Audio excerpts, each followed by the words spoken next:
Assalamualaikum warahmatullahi wabarakatuh. Alhamdulillahi rabbil alamin. Wassalatu wassalamu ala sayyidina Muhammadin sayyidil anbiya'i wal mursalin wa ala alihi wa sahbihi ajma'in, amma ba'd. Yang saya hormati Ayahanda Al-Mukarram wal-Muhtaram Kiai Haji Syukran Ma'mun. Yang saya hormati Wakil Gubernur Kalimantan Tengah Al-Habib Sayyid Ismail beserta seluruh jajarannya. Yang saya hormati Ketua MUI Provinsi Kalimantan Tengah atau yang mewakilinya, dan yang saya hormati Bapak Bupati Kabupaten Pulang Pisau Bapak Edi Pratowo, yang saya hormati beserta seluruh jajarannya, anggota Dewan Kabupaten Pulang Pisau yang saya hormati, Kepala Dinas Pendidikan Kabupaten Pulang Pisau yang saya hormati, Kepala UPTD Kecamatan Maliku yang saya hormati, dan yang saya hormati Bapak Camat Wilayah Kecamatan Maliku beserta seluruh jajarannya, dan para undangan, para tokoh masyarakat, para kesepuhan. Dengan tidak saya sebut satu persatu, tidak mengurangi rasa hormat dan ta'zim saya. Kemudian para hadirin, para undangan, masyarakat, baik dari kalangan ibu-ibu, pimpinan-pimpinan majelis taklim beserta anggotanya, jamaahnya, dan juga majelis taklim, bapak-bapak beserta jamaahnya yang saya cintai. Seluruh hadirin dan hadirat keluarga besar Pondok Pesantren Darul Falah Maliku juga yang saya cintai. Pada hari ini kami sangat berbahagia, hari yang bersejarah di mana Pondok Pesantren Darul Falah Banten membuka dan meresmikan Pondok Pesantren Darul Falah 2, tepatnya di Desa Gandang, Kecamatan Maliku. Merupakan sejarah yang sangat penting bagi catatan hidup kemanusiaan, yang tentunya memang setiap insan yang mengaku beragama Islam memiliki kewajiban untuk menyebarkan dakwah dan menyemai kebaikan dimanapun berada.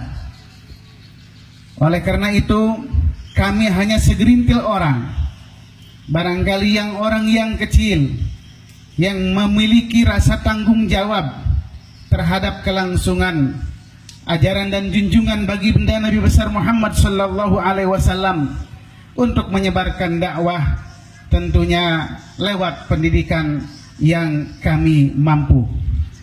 Maka kedatangan kami ke kampung ini dan ke daerah ini dengan niat yang baik untuk menyemaikan kebaikan lewat pendidikan yang memang harus disebarkan oleh setiap insan yang mengaku beragama Islam. Sebagaimana Allah Subhanahu wa taala berfirman, "Ud'u ila sabili rabbika bil hikmah wal mau'izatil hasanah wajadilhum billati hiya ahsan." Dalam ayat lain Allah berfirman, "Kuntum khaira ummatin ukhrijat linnas ta'muruna bil ma'ruf wa tanhauna 'anil munkar wa tu'minuna billah." Kamu adalah sebaik-baiknya umat ketika kamu melaksanakan amar ma'ruf dan nahi munkar dan beriman kepada Allah Subhanahu wa taala. Bumi Kalimantan adalah salah satu karunia dari Allah Subhanahu wa taala yang memiliki banyak potensi alam, sumber daya alam yang sangat melimpah dan memadahi. yang memang Allah serahkan kepada makhluk-makhluk hamba-hambanya. Wabil khusus pengelolaan itu Allah serahkan dan percayakan kepada hamba-hamba orang yang beriman dan hamba-hamba yang soleh. Bi'annal arda yarithuha ibadiyas salihun. Kenapa Allah Subhanahu wa ta'ala menyerahkannya, mewariskannya kepada hamba-hamba yang soleh?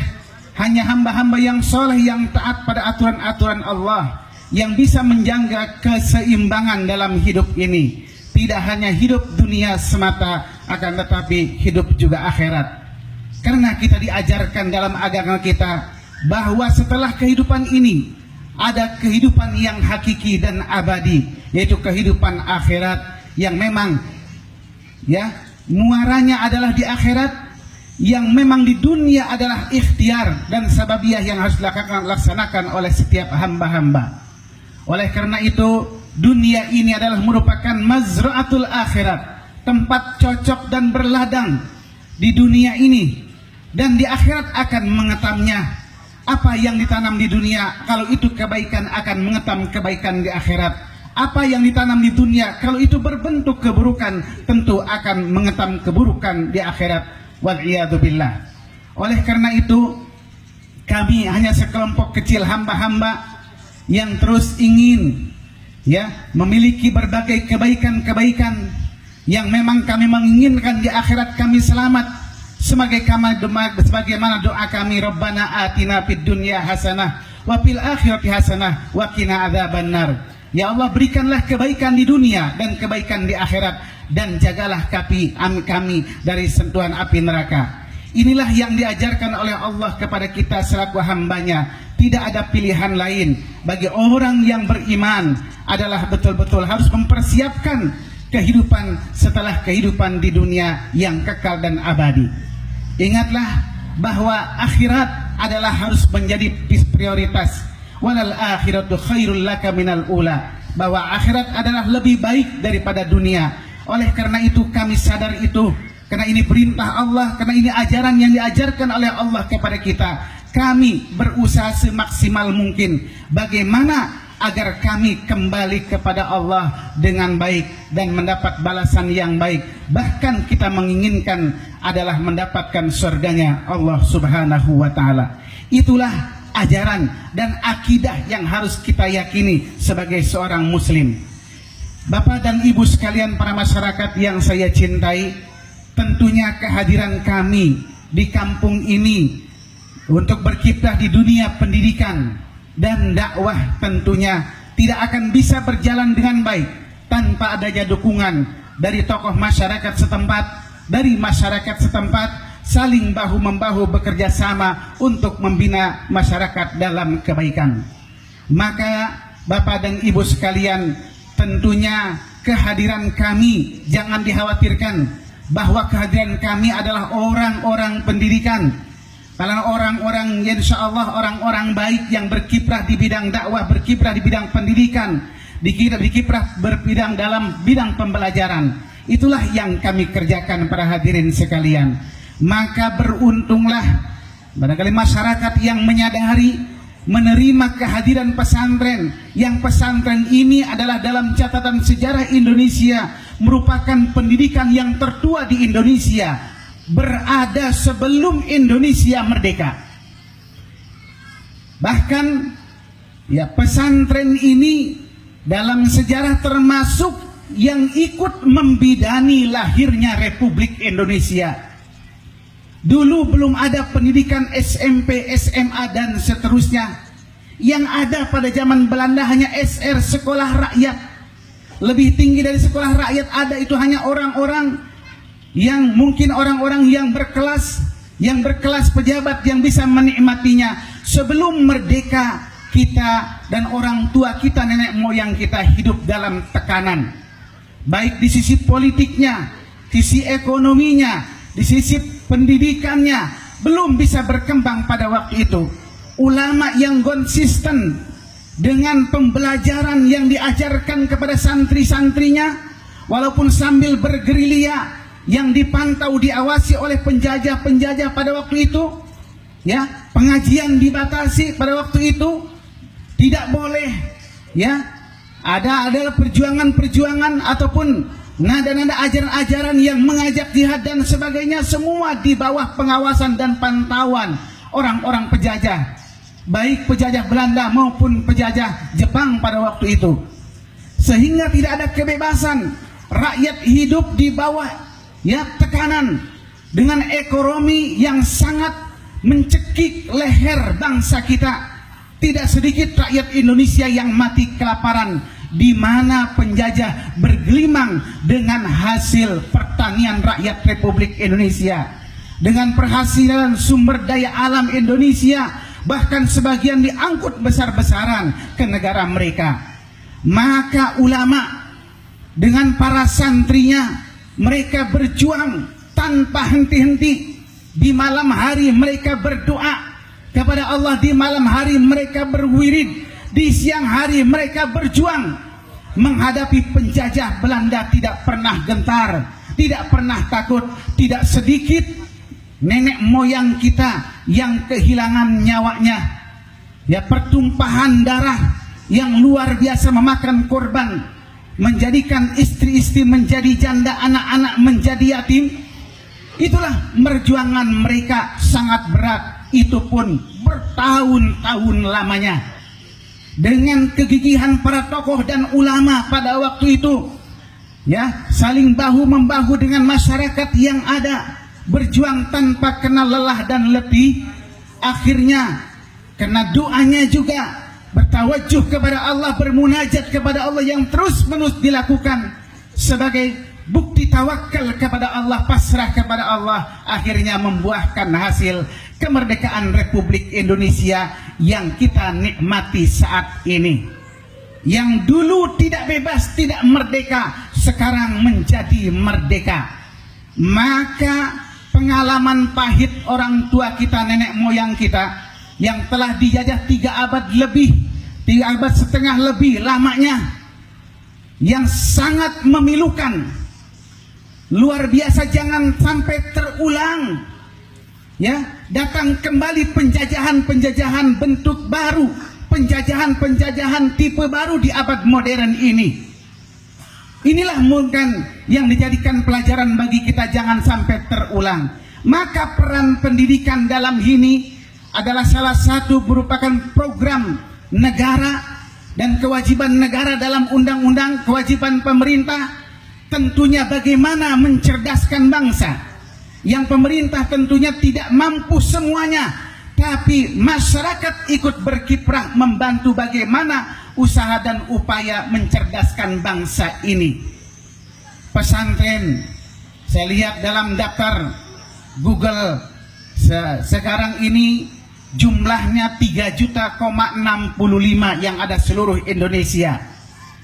Kalimantan Tengah saya lihat sangat minim sekali, hanya beberapa saja.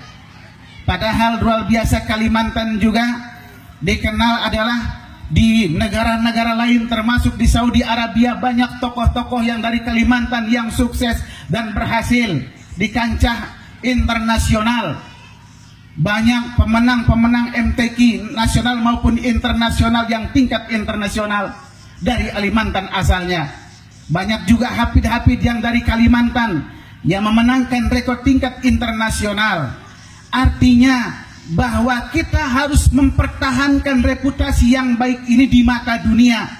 Bahkan perkembangan baru ini dari Kalimantan Selatan, ada seorang anak muda usianya 21 tahun, berasal dari Kandangan, itu menjadi imam di sekitar Masjidil Haram, bukan di Masjidil Haramnya. Dia hasil dalam seleksi, namanya Muhammad Asal Banjar.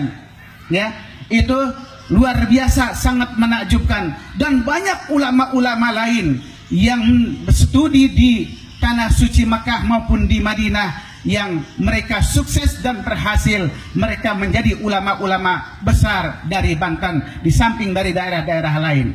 Oleh karena itu, kebanggaan ini patut kita pertahankan. Bagaimana dengan merintis kader-kader supaya menjadi kader-kader yang berkualitas, yang beriman dan bertakwa, yang memiliki kapabilitas dalam berbagai keilmuan. Itulah yang harus kita tanamkan kepada kader-kader kita.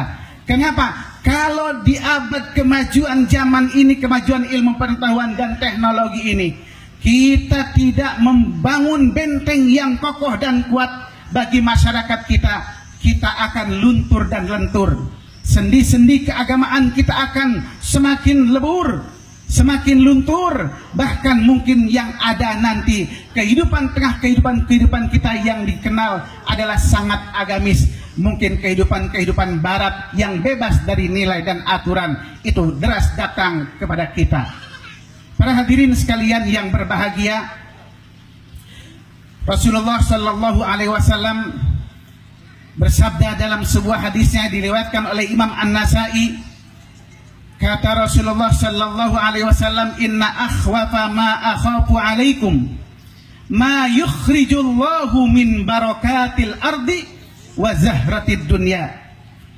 Kata Rasulullah Sallallahu Alaihi Wasallam, sesungguhnya yang paling saya khawatirkan atas kalian nanti, kata Rasulullah. Setelah Rasulullah tidak ada, apa yang paling khawatirkan? Apa-apa yang Allah keluarkan dari keberkahan bumi, min thubuti khairiha, dari keberkahan bumi Allah keluarkan, wa zahratid dunya, dan bunga-bunga keduniaan.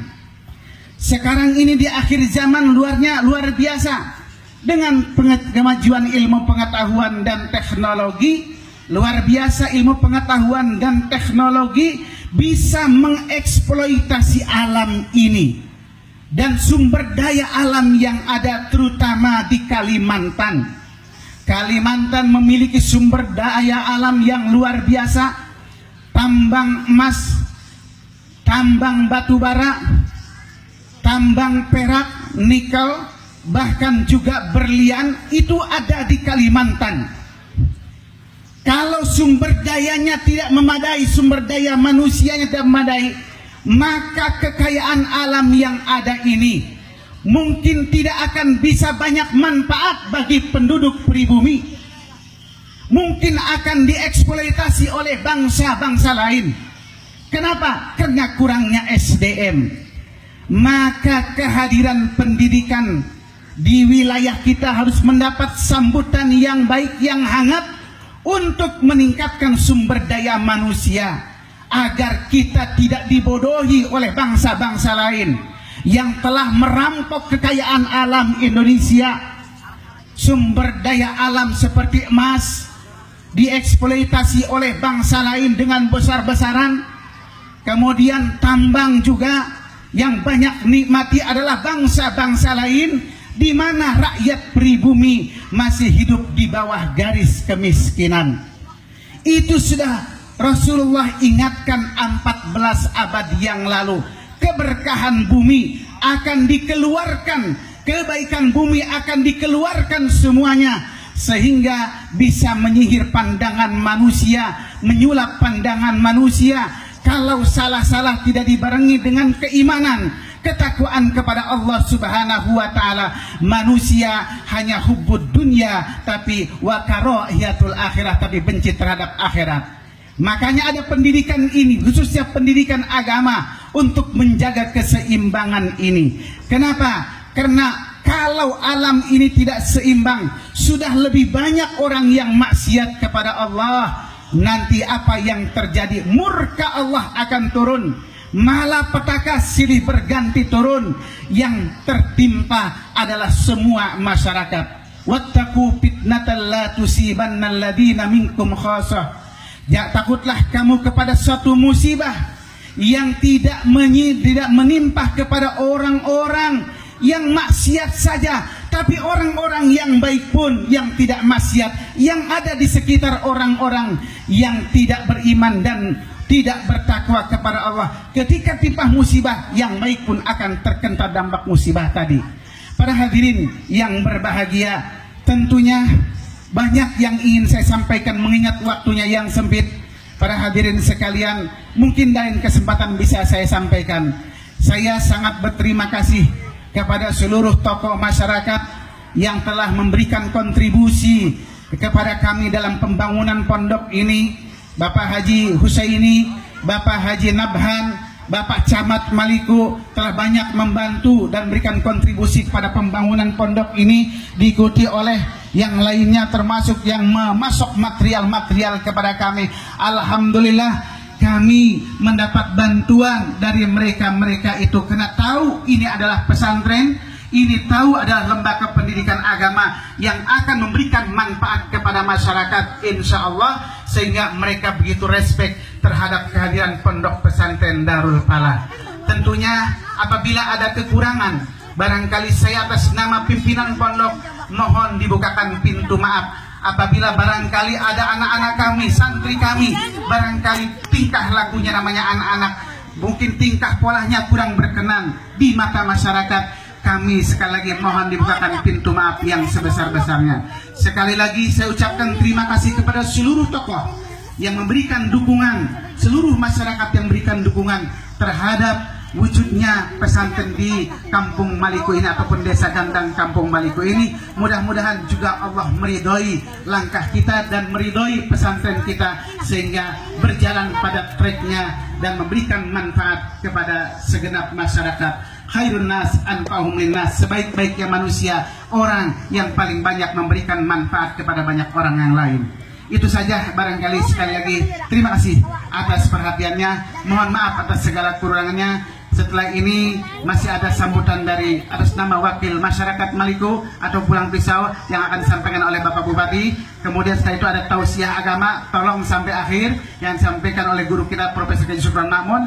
Kemudian setelah itu Bapak Wagub mintanya setelah tausiah dilanjutkan dengan pengguntingan pita peresmian gedung ini, dan nanti akan peletakan batu pertama pembangunan masjid. Mudah-mudahan saya minta doanya kepada para alim ulama, kepada para guru semua, Pondok Pesantren Darul Falah terus eksis dan dapat memberikan kiprahnya di tengah-tengah masyarakat. Amin ya rabbal alamin. Ya, jadikanlah santri-santri kami santri yang banyak memberikan manfaat kepada masyarakat. Itulah billahi taufiq wal hidayah wal afu minkum. Wassalamualaikum warahmatullahi wabarakatuh.